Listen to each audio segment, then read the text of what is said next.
اقول ان يعني اوجه رساله للاخوه اللي حاليا يشاهدوننا، العراقيين طبعا، انه انت انسان واعي. الله اعطاك هذا العطاء اللي هو شنو؟ العقل، حتى تفكر به تفكير صحيح، وما تنخدع بهذه الشعارات اللي على اثره في سنوات سابقه والى الان خدعوك بها.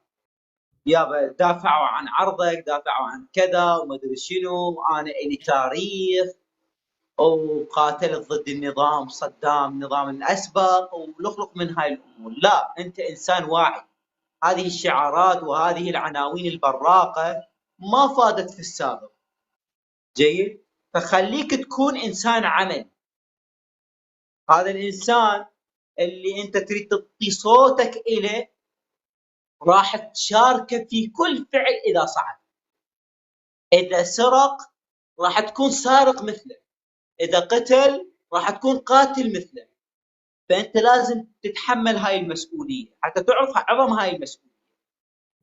اما اذا تقول انا اريد اقاطع حتى ما اشارك مثل ما قال الشيخ مجتبى، ايضا انت راح تساهم بهذا الشيء، لان راح تخلي هذا القاتل وهذا السارق اللي قتل في السنوات السابقه واللي سرق في السنوات السابقه، جيد، راح تخليه يصعد ويسرق مره ثانيه ويقتل مره ثانيه.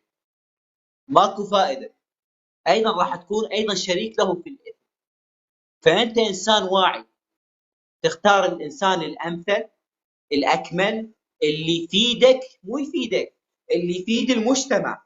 لان احنا من نرشح شخص واحد مو لمصلحه شخصيه، يا بعيني، طبعا هو هذا من حقك، يا كذا من حقك، لكن لمصلحه عامه اللي يفيد المحافظه، يفيد مدينتك اللي عايش فيها انت.